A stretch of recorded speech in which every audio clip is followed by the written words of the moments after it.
হঠাৎ করেই আমরা ঠিক করে ফেলেছি চলো আমরা আজকে খেয়ে আসি। মানে আগের দিনে 5 সেপ্টেম্বরে খাওয়ার পরেও আমাদের পেটের খাবারগুলো মানে জাস্ট হজম হয়েছে, তারপরেই আবার পরিকল্পনা করে নিয়েছি অন্য কোথাও যাব। এই যে চেয়ারটা দেখাচ্ছি এবং আমার জীবনের কিছু ইতিহাস আমার বান্ধবীকে আমি শেয়ার করছি। যাই হোক, চেয়ারটা দেখে এখন মানে আলাদাই হাস্যকর লাগছে যে কত রকমের বোকামি করেছি এখানে বসে বসে। যাই হোক, আমরা দুজনে দুটো টাটা কোম্পানির জলের বোতল নিয়ে এমন ক্যালি করছি আর সে কি বলবো।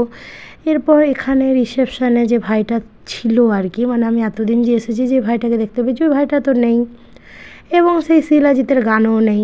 মানে আসার পরে শিলাজিতের গান টান চলতো, এরকম একটা ব্যাপার ছিল এখানে। যাই হোক, সব কিছুই চেঞ্জ হয়, তো আস্তে আস্তে সবই চেঞ্জ হয়ে গেছে। বান্ধবীকে এমন কি মানে আমাদের অবস্থা হলো যে আমার বান্ধবীকে থালাবাটি মাজতে হচ্ছে। আপনারা দেখুন একবার কি অবস্থা। আসলে এগুলোকে দেখলাম টিস্যুই করে ঘষাঘষি করে আমাদেরকে দিল, তো আমাদের ঠিকঠাক পোষালো না। মনে হয় কেউ খাওয়া খাই করেনি, এগুলো অনেক দিন ধরে ধোয়াধুয়ি করেনি। যাই হোক, আমরা জল টল দিয়ে নিজেদের মতো ধুয়ে টুয়ে নিয়েছি। বান্ধবী আবার হাতে জল টল মাখামাখি করে সে কী অবস্থা। তারপরে খাবারটাও বললাম আর সার্ভ ফার্ভ করতে হবে না, আমরা নিজেরাই একটু বেড়ে নিচ্ছি ঘরের মতো ব্যাপার স্যাপার করে একদম সাঁটিয়ে খেয়ে নিলাম। এটা কি ছিল জানো? হ্যাঁ, বোনলেস চিকেন 65। অবশ্যই চিকেনটা ফ্রেশ ছিল, খাবার কোয়ালিটি সেই লেভেলের ছিল। আর মাচানতলা থেকে আসার সময়, মানে আমরা অ্যাকচুয়ালি গিয়েছিলাম মাচানতলা, ওখান থেকে আসার সময় ঝালমুড়ি, ভেজিটেবল চপ, আলুর চপ সবই খেয়েছি। তারপরে আমরা রেস্টুরেন্টে খেতে এসেছি, একবার ভাবুন। তারপরে আবার একটা এগ রোল খেয়ে নিয়েছিলাম। আমার বান্ধবীর এত করুণ অবস্থা, সে কি বলবো। এগ রোল থেকে পুরো একদম মাল ম্যাটেরিয়ালস যা আছে সবকে ঝেড়ে বের করে দিয়েছে। তারপর ওই রুটিটাই খেলো আর কি, রুটি আর এগটাই খেলো। তারপর আবার পান মৌরি সঙ্গে ওই যে মিচড়িগুলো থাকে চিনির মতো বড় বড়, সেগুলোকেও খেলো।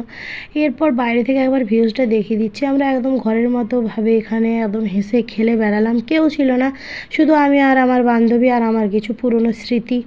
যাই হোক, আমার মনে হচ্ছে আমার জীবনে আসা এটাই লাস্ট অঙ্গীকার। মোটামুটি আমি আর যাচ্ছি না, কারণ আমি যাচ্ছি না, অন্যান্য আরও অনেক কারণই আছে। আপনারা যেতে পারেন অবশ্যই, খুব ভালো খাবার দাবার, ফ্রেশ, এবং আপনার নিজের বাবার বাড়ি মনে হবে, আপনার কোনো অসুবিধাই হবে না, মানে খুবই ভালো লাগবে আর কি। তাদের আতিথেয়তাও কোনো একদম মানে নিট অ্যান্ড ক্লিন, কোনো খামতি নেই। তারপরে ওইদিকে ঠেকটা দেখালো, ঠেকটা দেখানোর পর আমরা আবার ভাবলাম একটু কোল্ড ড্রিঙ্কস খেয়ে নিই।